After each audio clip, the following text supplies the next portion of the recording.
Welcome to the second part of a two-part interview where we discuss defense support to civil authorities and domestic operations with Retired Lt Col R. Curtis McNeil.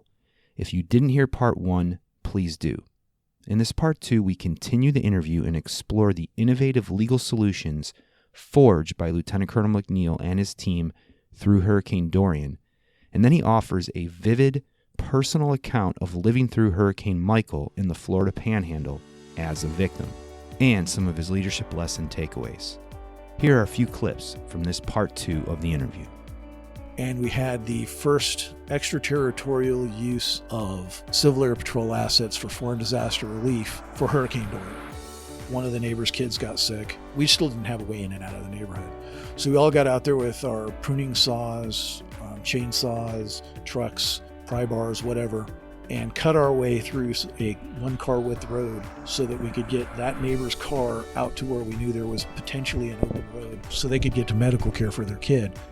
Welcome to the Air Force Judge Advocate General's Reporter Podcast, where we interview leaders, innovators, and influencers on the law, leadership, and best practices of the day.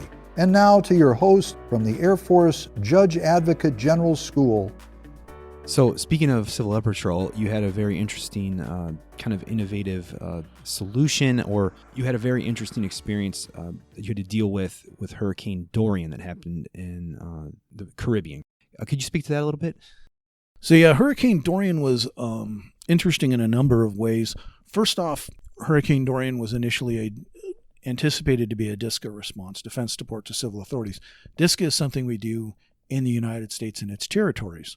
So everyone, we were pre-positioning and planning for a DISCA event, looked like it was going to be in Florida, maybe South Carolina. So everything was built and planned for that. And we did a couple of things in anticipation, one of which was moving some Civil Air Patrol capabilities closer to Florida to be ready to support Florida. And we also got approval, which is something that was fairly unique. We got approval to use small UASs. Civil Air Patrol has some non-commercial UASs and some commercial UASs with special waivers that they're allowed to fly in support of DoD missions and in support of these disaster response efforts. And so we were able to get all of that approved in anticipation of a DISCA mission. And then Dorian stalled. And it just stayed there. And it sat over the Bahamas for a couple of days. Now, having lived through a Category 5 hurricane that went through in one day, and having seen the devastation from that, you take that and put it over a period of a couple of days, and the Bahamas was getting just beaten to pieces. And we were looking at how can we help the Bahamas? Well, that's not DISCA. That's foreign disaster relief. That's a different set of laws, a different set of rules. It requires a request from the host government to the State Department, a request from the State Department Office of Disaster Assistance to DoD through the Joint Staff before we ever get off the ground. But it looked like we were going there because it was substantial disaster, and the Bahamas was getting just beaten, and they weren't going to have the capability or the capacity to do a lot for themselves following this multi-day Category 5 hurricane. So one of the capabilities we have with the Civil Air Patrol is that imagery, light airlift, some of those things that were going to be useful in the Bahamas. But the Civil Air Patrol is restricted to the U.S. and its territories unless you get special approval. And that approval authority used to be at the Secretary of the Air Force level.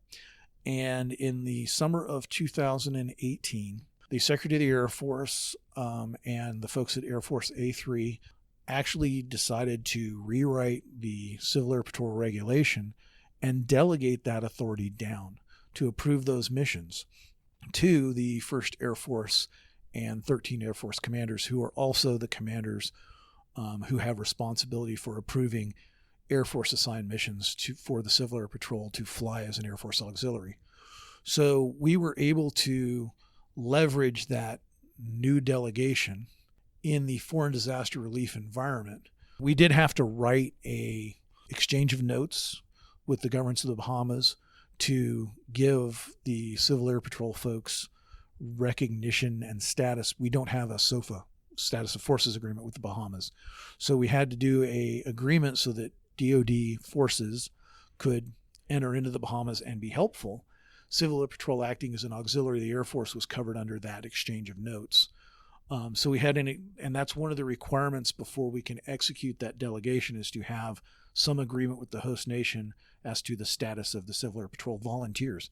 Again, these are volunteers. These are guys off the street, women off the street, people who have, out of the goodness of their heart, desired to do this. So we want to give them some level of protection so that if something goes wrong, they don't end up with personal liability for some damage that's done in the process. So we were able to work with U.S. Northern Command and the State Department to include language that could cover the Civil Air Patrol so they could be part of that exchange of notes. And then we were able to exercise that new delegation, and our commander could approve extraterritorial use of Civil Air Patrol capabilities. And so we got commander approval of extraterritorial use. We had a review of the legal parameters. It's not the same as a PUM or a DILR because it's being done in a different environment. The PUMs and DILRs were all written for domestic events, so we had to write a new legal review for this foreign application, exercise that authority, and then under the Foreign Disaster Relief Authorities, get a MITAM, which is a mission tasking memo from the Office of Foreign Disaster Assistance at the State Department through the Joint Staff to us that said, could you please do this? So we got all of that lined up, and we had the first extraterritorial use of Civil Air Patrol assets for foreign disaster relief for Hurricane Dorian. So it was a pretty exciting legal environment because we were doing it for the first time. And whenever you're doing something for the first time, you get a lot of opportunities to excel, as I like to say. It was interesting too because there were folks up and down the chain of command who were not aware of the new delegation. We had fortunately been working with it for about 6 months and had already received some clarification. Some of the language wasn't exactly clear. And so we had worked in our office with Air Force A3 and SAF-GC to make sure we had a good understanding of what the delegation meant, what the left and right boundaries were. So when we started to execute, we did get some phone calls. What are you doing? You can't use them extraterritorially. What are you thinking? And the response was, we've read the new memo. Here's what we've talked to Air Force A3. We've talked to the Secretary of the Air Force General Counsel. This is all good. This has all been approved. And it was interesting because there were folks who were surprised because they hadn't seen the delegation yet. It wasn't something that had been broadly announced or widely disseminated. And so, and a lot of that is, it's not something we do every day. It was a unique event, a unique opportunity, and the ability to use these delegations that were in the memos and in the new Air Force instruction and be able to rapidly respond to the needs of the people of the Bahamas, following the government of the Bahamas asking, the U.S. State Department asking, there was this whole process that had to happen. And we were all in DISCA mode. And all of a sudden we had to put the clutch in, shift gears, and you're now in foreign disaster relief mode. And there's not a foreign disaster relief XORD like there is a DISCA XORD. So it was back to the statutes, back to the DOD directives, back to some other legal authorities. And so now we're using a totally different set of legal authorities to do a mission that looks very similar to one we're used to doing a different way. And having the lawyers providing that framework and providing that the leadership with that, here's your left and right boundaries, here's what we're doing that looks a lot like something you're used to doing, and here's why we're doing it a little differently, and here's how to get, again, from point A to point B. You're still trying to get to the same end result, but we're going to walk you down a slightly different path in order to comply with both U.S. law and international law. Because there's a fundamental rule of international law. If you take armed forces into a foreign country without their permission, that's called an invasion. It's an act of war. So it's really important to get that request from the foreign government before you enter into their territory. And during this process, which was completely new, you're innovating here. You had an issue that popped up about some software that Civil Air Patrol was using that you spotted, I believe. So Civil Air Patrol, when we were using their small UASs, small unmanned aerial systems, they have both non-commercial off-the-shelf assets, and then they have some that are commercial off-the-shelf. And during this same period, it had come to light that the user agreement for the software on these commercial off-the-shelf assets allows the manufacturer to utilize whatever you happen to upload onto your system. So, for example, if you take your small UAV that you bought at the local hobby shop and you take it out and you're taking pictures of your children in the backyard, the manufacturer reserves the right to utilize those pictures and distribute those pictures however they see fit. And that's all in the agreement, the license agreement that everybody, of course, reads word for word. So the small UASs that we have with Civil Air Patrol, that when they're used for disaster response, we're taking pictures of bridges, dams, infrastructure projects. Some of those are actually sensitive assets. Some of them, power plants. Not only are they things we care about making sure are functional in order to preserve our people, but if you're an adversary, those are also things you might want to destroy in order to make life difficult for us in a combat environment. So at the same time you're taking a picture of something to help, you're also sending that picture to the manufacturer, who has reserved the right to use it however they see fit, which may or may not include sending it to our global adversaries or others who we might not really want to have that picture.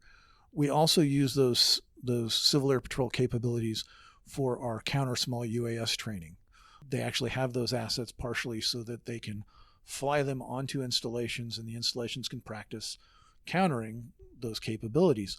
Sending the images of our installations and perhaps their vulnerabilities to a company who may or may not share them with our adversaries is also a bit problematic. So we have special waivers for those aircraft and special software for those aircraft so that they can perform that mission and not provide adversaries with intelligence that we'd prefer not to give them. Well, at the end of the day, I think it's fair to say, good catch, sir. So kind of moving into the last component of the interview, I wanted to talk about your personal experience with Hurricane Michael. I know that you live in the Panhandle near Tyndall Air Force Base, and we've been talking here for a while now about the law and all the different things you're doing with your team and all these kinds of things and experiences you had. And then you had the unique opportunity, for lack of a better term, to actually live through this, right, as a victim yourself. Fascinating story, sir. Maybe you could just speak a little bit about that to our listeners and speak to about how that experience has shaped your perspective on this area of the law.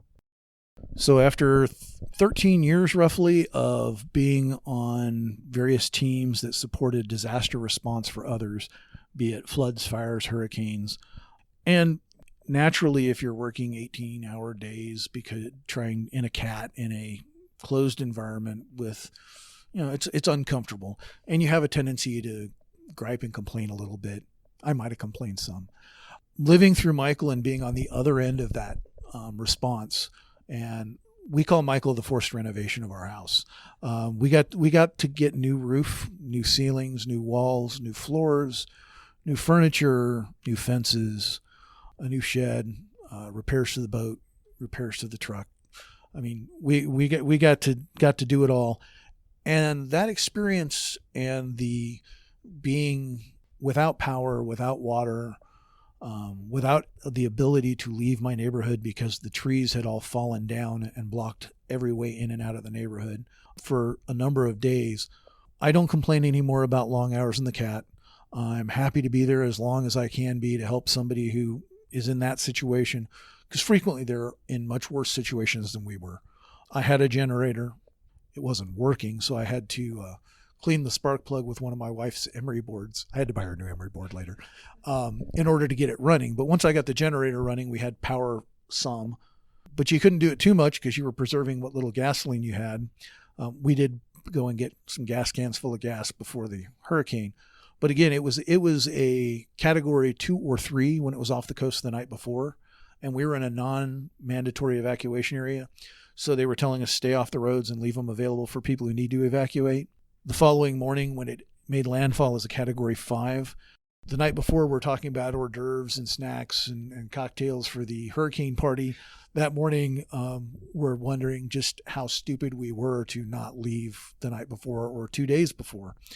But that experience, when you get through the end of it. We got hit by the top of the hurricane and then the side of the hurricane. So we started with winds coming out of the east and going to the west, which basically blew the shed, the fences, and everything from the backyard through the boat out into the front yard. And then it stopped for a minute. So I went out and was taking pieces of the shed off of my truck so that my truck wouldn't get beat to death. Didn't work. But anyway, I'm out there trying to clear stuff, and all of a sudden the winds start coming from north to south. And so everything that had blown from the back of my house and all my neighbors' houses into the front yard was now going down to the end of the cul-de-sac to my other neighbor's house. So he got everything from about 7 houses, all of our sheds, all of our contents of our sheds. A cast iron clawfoot tub appeared in his front yard. We're still not sure where that came from. My Sears Craftsman lawnmower with a Briggs & Stratton 5 horsepower engine went somewhere. We don't know where. Nobody's found it yet. But, all of those things are suddenly flying. And then the shingle storm started, and the shingles just started ripping off of everybody's houses and flying in every direction. At that point, I determined discretion being the better part of valor. I did not want to be outside anymore. Went inside, closed the door, locked it behind me, looked at my wife and said, yeah, whatever's out there, not worth dying for. We're done. And we went back to the laundry room. That's the one interior room with lots of pipes and no windows of our house, and sat in there for a little while until it started raining inside the house. The laundry room is also where the main intake is for our air conditioner. And when the shingles are gone and it starts raining, the water just comes through the roof and into your ceilings. And then it starts looking for penetrations in the ceilings to come through. Places like air conditioning intakes, light fixtures, ceiling fans. So we're in the laundry room, and now it's raining in the laundry room. This is no longer a comfortable place to be. So we started getting buckets and tubs and everything else and trying to put them under the places where water's coming through in the hopes of preserving the wood floors. I gave up on the carpets, gave up on the mattresses and that kind of thing. But I figured if I could keep most of the water off the wood floor, I might save the wood floors, which I did. We actually saved the wood floors and the tile floors. The carpets were a goner. So it's raining inside the house, and then that stops, and you kind of come out and look around, and the entire neighborhood, none of the trees are standing. We were literally in a cul-de-sac in the woods. Not a tree is standing.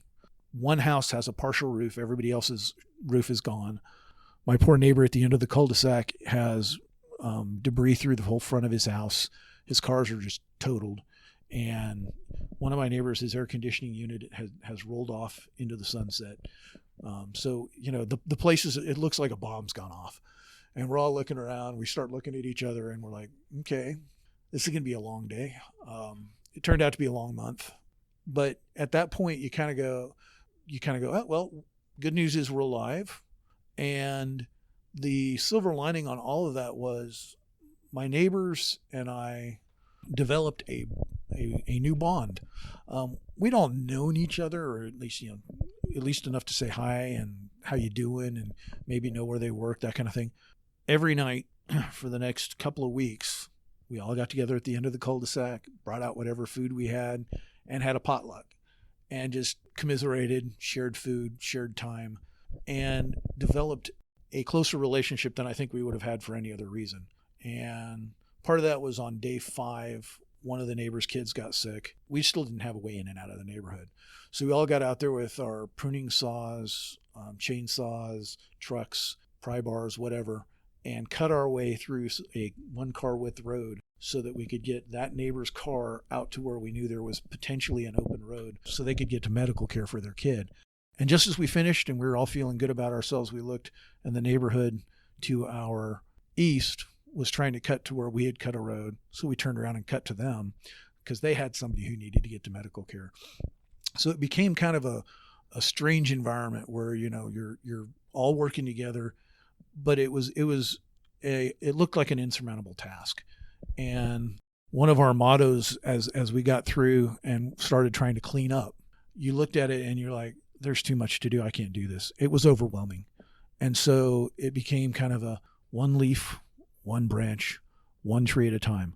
Okay, I've got an hour. I can pick up that leaf, put it in the wheelbarrow. While I'm at it, I might as well pick up a branch. And while I'm there, I might as well get the saw, cut up a tree. So you'd slowly, it's sort of like the old, how do you eat an elephant? One bite at a time. Well, the lesson we learned was I can't do everything necessary to solve this problem now. So you can either throw your hands up and say, this is an insurmountable problem, or you can look at it and say, well, what can I do in this moment, in this minute, in this hour, in this day to get one step closer to getting it fixed? And that lesson will be with me forever. That change in perspective too, from being in a operations center helping people to being at my home that has just been trashed, looking for people to help me. That's forever ingrained. And it was the little things. I mean, we were probably 2 weeks into it. They'd finally cleared enough of the road that traffic could come back and forth. And one of my friends called me, who lives about 80 miles away. And so they weren't too badly damaged. And they called and said, what do you need? I'm like, well, 5 gallons of gas would be nice. And Randy says, well, no, what do you need? I said, well, I'm trying to cut all the trees out of my backyard. And he goes, okay, I know what you need. So Randy and Dee Dee, his wife, show up at the house. They've brought food for the entire neighborhood. They've bought friends and chainsaws, and they came and they helped us cut the trees away from our houses. And I mean, you couldn't do it all, but they came and did a couple days worth. And you realize how big those little things are, and how one little amount, I can't do all the trees. He couldn't do all the trees. We couldn't do all the trees. But he came and he helped me do the most important trees. And he came and helped me do what little we could do that day. And so it was, again, back to well, what can we do? I've only got 3 hours of sunlight. What can we do in 3 hours? Well, in 3 hours, we can do this. Well, that's one more step closer to done. So it was a humbling experience, to say the least. But it was also a great learning experience and a great opportunity to recognize what it looks like from the other end of the mission. And it makes doing the mission all that much more rewarding when you realize a lot of times my neighborhood was in bad shape, but then we looked around later and we still had some walls and we could put tarps over what was left of our roofs and we could be dry. And then you went driving once the roads were open and you realized some people had a slab of concrete. That was it. That was all that was left. Or you had people who had lost, one of my friends, he's a cabinet maker. And when he makes cabinets, he gets paid. Well, all of the cabinets that he had with it were almost ready to be installed were destroyed in the hurricane, as was his production facility. So he had about 2 months of work to do before he would ever see another dollar in his pocket. That's very humbling. It's amazing that he got through it. And some of us, friends, family, etc., came out and helped where we could, putting some tarps on the roof of the building that was still standing, that kind of thing, running some electrical. But at the end of the day, he had to stop and restart his business essentially from scratch. And it was going to be 2 months before he saw a dime out of all of that effort and all the money he was about to spend. So it was very humbling, and it was a good learning experience. I wouldn't wish it on my worst enemy, but there's an awful lot that you get out of it as far as the community, as far as support of your friends, as far as your ability to support your friends, and that reminder that the problem seems overwhelming. You can't solve the whole thing all at once, but figure out what you can do in this moment to solve some part of it. And that's one part that you've got solved until the next moment when you can solve another part. And it really does become that one leaf, one twig, one branch, one tree at a time. Sir, extremely moving account. Thank you for sharing that. That's something I think that we can all learn from, and probably take some time to even process all the stuff all the lessons from that experience that you shared with us. So as we kind of move to our conclusion, sir, there are folks out there, I think, that have an interest in this area of the law that want to get involved with that. Is there any tips you could provide to those folks that might want to either learn more about these areas of the law or get involved? So probably there's a couple of really good resources to learn about this area of the law.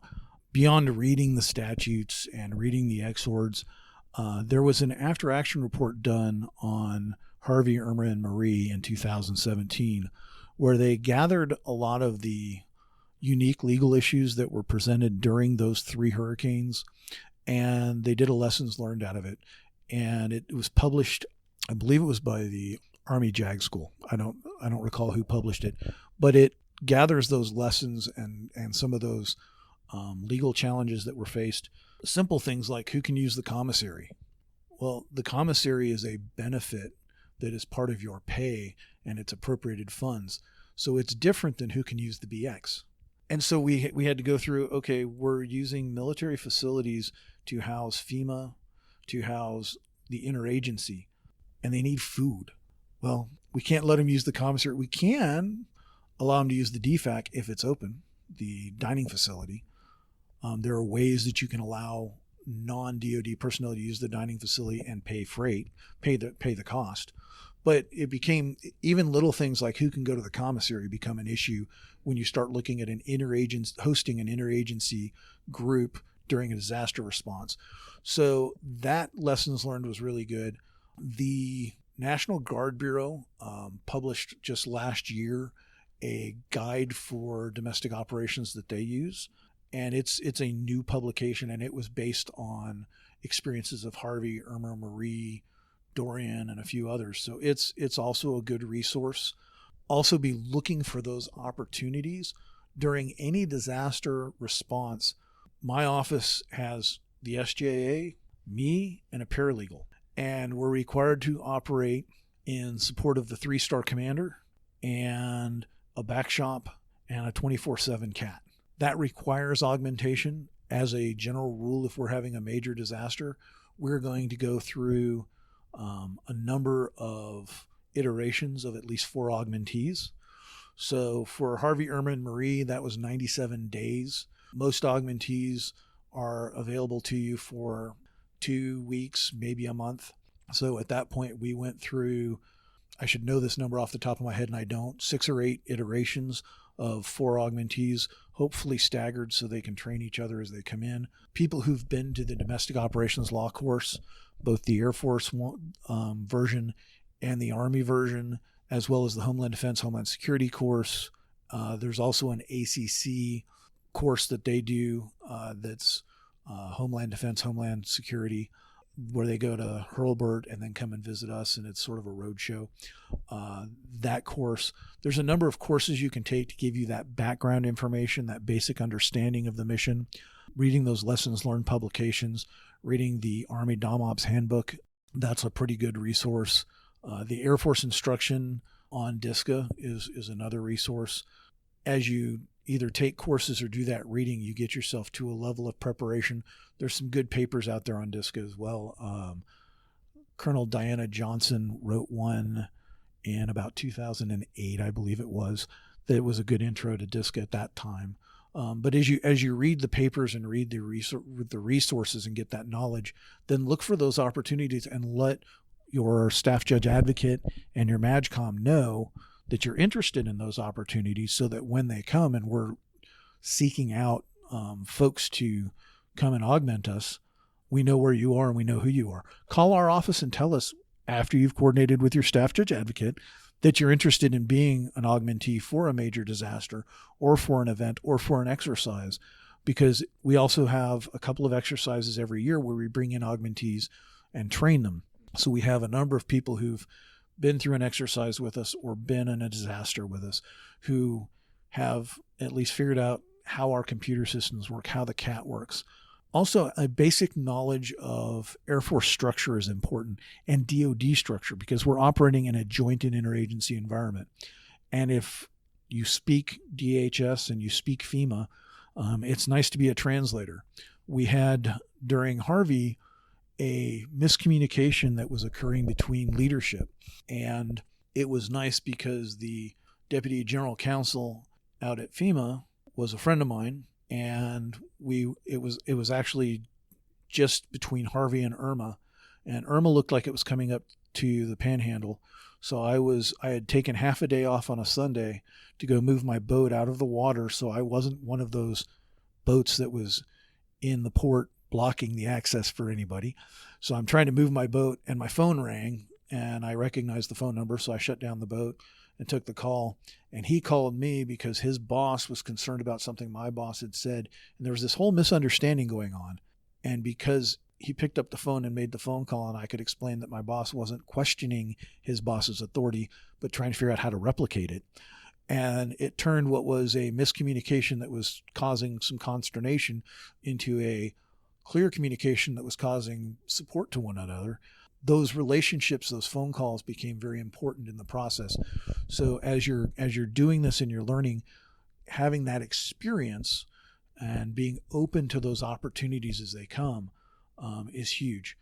We also have, for the chemical, biological, radiological, and nuclear response enterprise for DoD, the Air Force is responsible for providing JAGs and paralegals to that team.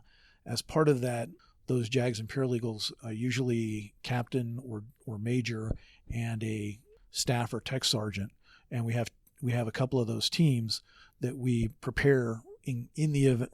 We hope we never need them. We hope we never have to use them, but we do put them through a vibrant response exercise, which is their certification exercise. They also get a list of training. There are some online courses that they take, both from FEMA and from the DoD. Those courses, and then we give them some reading material and some homework, but you build up that knowledge, then you send them to a validation exercise. They now have that background and experience that they can translate into other domestic response and activities. Even just a basic knowledge of the difference between a commander of Air Force Forces, or COMAFOR, and a Joint Forces Air Component Commander, or JFAC. Frequently, the COMAFOR and JFAC are the same person. That's not uncommon, because your JFAC is the person with the predominance of air resources and the ability to command and control them. And frequently your COMAFOR is also the senior Air Force officer responsible for the administrative support to all of those forces. One's worried about flying the airplanes. The other one's worried about beds, beans, bullets, fuel, all of those things. Understanding those roles, because sometimes they're not the same person. Sometimes the Navy is the COMAFOR from an aircraft carrier out on the water, and yet I'm not COMAFOR, I'm sorry, the JFAC. And you've still got an Air Force commander who's the COMAFOR, who's supposed to be supporting all that air. So there's times where they don't coincide. Knowing those roles and knowing the joint roles and knowing what an Army brigade is, what an Army high water vehicle is, learning that joint force operational element, learning the capabilities that bring to bear. There's an entire team of people called EPLOs, Emergency Preparedness Liaison Officers, who essentially go to disaster response events. And when the civil authority says, do you have anything that could do X? These guys say, oh, the Navy has this capability that will help you with that. Would you like to request that Navy capability? Shaking their head up and down and smiling. And the civil authority says, yes, I would like to request that Navy capability. And we usually have what we call pre-scripted mission assignments that describe that capability and what it is and how much it costs, and say, so what you'd like to do is fill out this form, right? So a lot of times it's knowing what you have available that might meet a need and helping your civilian counterparts to understand that capability, or knowing when you don't have a capability or when they have a capability. It's amazing the number of people who don't recognize what capabilities Customs and Border Protection have to support disasters, because they have a bunch of airplanes and imagery platforms and trucks and everything else. So a lot of times it's a matter of getting yourself prepared, understanding the concepts, both DoD-wide and also disaster-specific, and then raising your hand when the opportunity arises. Sir, any final thoughts for our listeners today on leadership and or innovation from a DISCA or Dom Ops perspective? In an environment where you're not in charge, which is what DISCA is, and it is critically important to understand the people you're working with and the agencies you're working with and get to know those people. Those relationships are what bear fruit and what they're kind of the grease that makes the gears run. When things get kind of out of control, or when the mission isn't going as anticipated, or when people are not quite getting where they want to go, the ability to pick up the phone and talk to somebody and say, hey, Greg, how's it going? Here's what's going on. As opposed to, I'm sorry, I'm looking for the office of, those relationships sometimes are critical to smoothing what would otherwise be a negative event. The other thing is, no matter how big the problem is, no matter how overwhelming it seems, you don't have to solve the whole problem all at once. Figure out what part you can solve, what you can do in this moment, and do what you can do in this moment. I had a commander who used to say, I won't walk past a piece of trash. I will stop and pick up a piece of trash. And you think about that and you're like, wow, that's kind of a waste of a 3-star's time. And the reality was that was something he could do in that moment to solve a problem. It also sets an example. But sometimes the problem just seems overwhelming. And when it does, stop and look at what can I do right now, right here, to solve some portion of it and to make some progress towards a solution and live in that moment. Well, sir, thank you so much for your time and insights today. I know that I've learned a tremendous amount on these areas of the law, and I'm sure our listeners will too. So, sir, thank you for spending some time here in studio with us today. Again, we are very appreciative, and thank you again, sir. Thank you for having me. I hope this is at least helpful or useful to somebody. That concludes the interview with Retired Lt Col R. Curtis McNeil. My top 3 takeaways include, number 1, defense support to civil authorities, or DSCA, and DOMOPS are different legal landscapes than a deployed environment. As Lt Col McNeil stated, we have a generation of leaders accustomed to operating in deployed environments where we, as the DoD, more or less have much greater liberty to control and even exploit the environment to achieve the mission. However, that is not the case with DSCA and DOMOPS within our own borders. Lt Col McNeil mentioned 3 big differences, including 1, we are not at war, rather we are in a supporting role. We're here to help the American people, and we often have to remind our leaders about that who are used to being in charge. The states and FEMA are generally in charge, and our mission is one of support. 2, we're in the United States territory working with numerous other agencies. For example, airspace is used primarily for commercial enterprise and regulated by the FAA. We're there in support of the states and other agencies such as the Department of Homeland Security, FEMA, Health and Human Services, the U.S. Marshal, Coast Guard, and others. We also often employ the use of the Civil Air Patrol, our Air Force Auxiliary Rapid Response Capability, which is an all-volunteer force. And the third main difference he mentioned was that the people we're dealing with are generally U.S. citizens with constitutional rights. And those rights include different governing rules, such as the Stafford Act, Economy Act, Posse Comitatus Act, execution orders, and the like.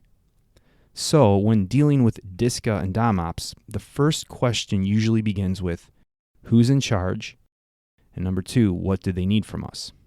And the lawyer's job is how to achieve the objective without violating the law, or as Lt Col McNeil states, mapping the minefield. My second main takeaway is that necessity is the mother of invention. This ancient adage is often attributed to Plato. When a need becomes imperative without an apparent solution, innovation is often required. In our interview, Lt Col McNeil showcased a number of times this occurred through his career.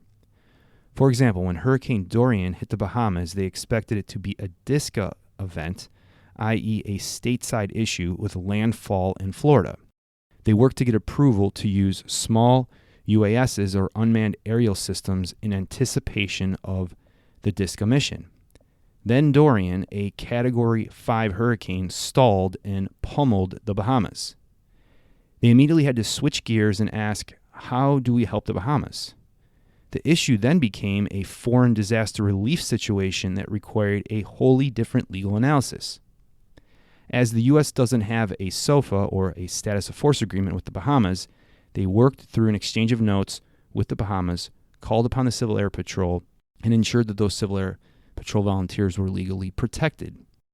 They also worked with the State Department through the Joint Staff and created the first extraterritorial use of civil authorities with the Civil Air Patrol in Hurricane Dorian. They were able to utilize a newer delegation memo to make this happen and comply with U.S. and international law. And my third and final takeaway is that you can get involved with DSCA and DOMOPS. It all starts by getting educated, then getting involved. From an education standpoint, you can read the governing statutes and execution orders. Then consider reading the after-action report on Hurricanes Harvey, Irma, and Marie in 2017, where they gathered the unique lessons learned and legal challenges. There are also plenty of other papers and resources available online, and obviously now resources related to COVID-19. Last, if you want to get more hands-on experience, consider letting your SGA or supervisor know that you're interested in becoming an augmentee for a disaster exercise. Then ensure to brush up on basic knowledge of Air Force and DoD structure, begin to learn to speak some of the other agencies' quote-unquote lingo, such as with FEMA, and learn about the capabilities of different assets from some of the different agencies and military branches. As a final thought, when you face an overwhelming challenge or obstacle, consider what Lt Col McNeil said about his experience in being a victim of Hurricane Michael. The hurricane literally destroyed his house and personal belongings.